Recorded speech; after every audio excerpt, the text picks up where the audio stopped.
back in my kayak and the mighty Amazon is about to get a lot mightier. Well, it definitely looks darker ahead. The Amazon has over 1,000 feeder rivers or tributaries. The biggest is the Rio Negro, and the point where it joins the Amazon is an incredible sight. On one side of my kayak, the water's dark, on one side it's brown. The Negro is darker in colour, its water thicker, warmer and slower than the Amazon itself. As a result, the two rivers run side by side without mixing properly for nearly 10 miles. What? This is so weird. It's sort of all swirly and bubbly almost. The Amazon is now up to 15 miles wide. More often than not, you feel like you're at sea. If I look over to the right, it's just a line of green, which is daft because that little line of green is actually a row of ginormous trees. I mean, there are times when I can't even see the other side. The river is enormous and still full of surprises.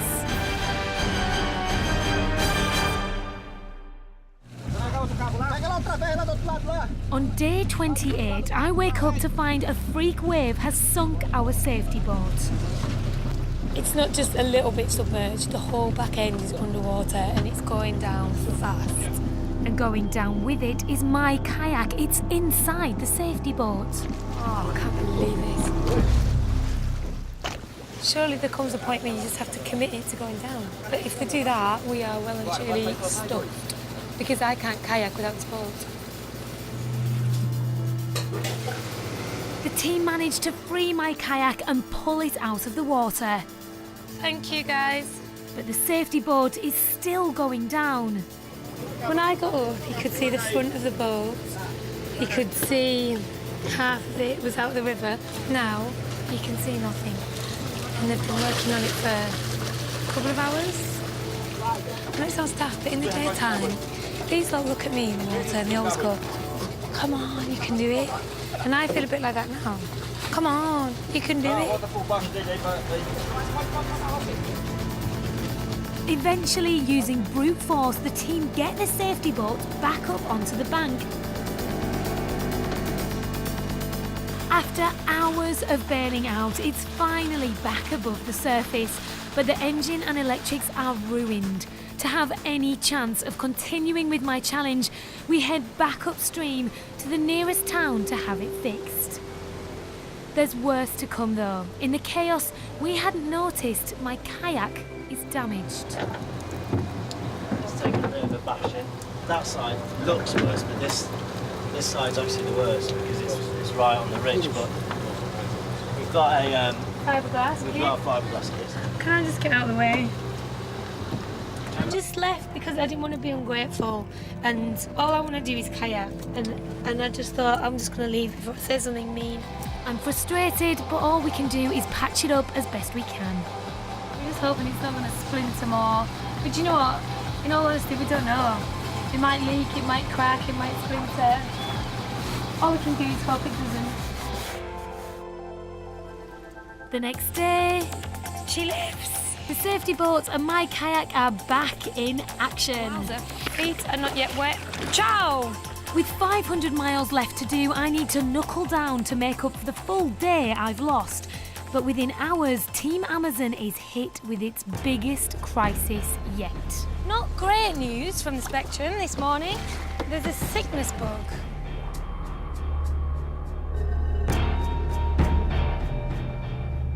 There's not really any anti-sickness medication that will help. It's not good because we're all living on one boat. If one person gets it, we're all probably going to get it.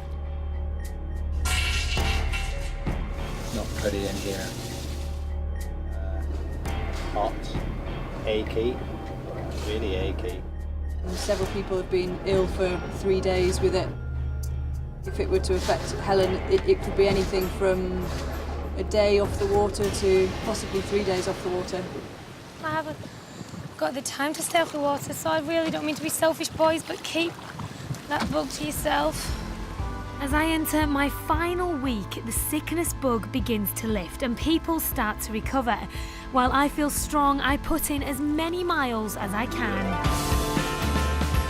55.5. 49.5. That is amazing. 62.7. 57 and a very sore bottom. That's 50 miles. With a few miles remaining, I'm running out of time to do something I've wanted to do since coming to the Amazon. I've been sitting looking at the jungle, admiring the trees, sort of thinking about what's in there and listening to the animals. And if I don't go in to that jungle tonight, I won't get the chance. So Dudu and I head into the jungle to spend the last night of my kayaking adventure in the rainforest. Mushrooms. Their heads up like red. It's noises every few seconds. Spider web. There's a spider. Must be here. Oh, what? It's not deadly, but it's very painful. How are you going to get up there? No branches. Like this. Put in your foot.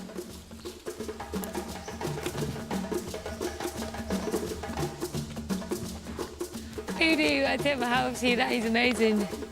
You wanna try? Not really. Okay. Prepared to be embarrassed, Helen? How on earth did you do this? The only trouble with hanging out in a rainforest is that it rains heavily. You're not bothered though, are you? Do you think this was a good idea? Yeah.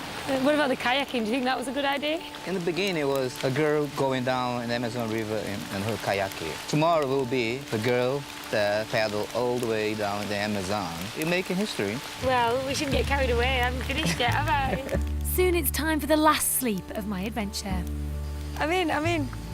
Oh, wowzer. I'm ready to get tipped out the other side. Right, now I just can't move for the next 8 hours. Good night. Yeah. My journey on the world's biggest river is nearing its end. I've thought about nothing else other than getting to this finish line for months. I've spent 366 hours in my kayak. The first half of this was incredibly hard. So tired. I didn't ever entertain the idea that I would let myself stop. I've had 50 metres of medical tape wrapped around my hands and 2 injections in my backside. Yeah, something might be tough, but that doesn't mean it's impossible. Difficult and impossible are 2 different things. In 40 days, I've done over 1 million strokes. You know, when I was younger, all I ever wanted to do was go on adventures. That is amazing. And it doesn't go much better than this. Now there are just a few turns of my paddle left. Come on, team!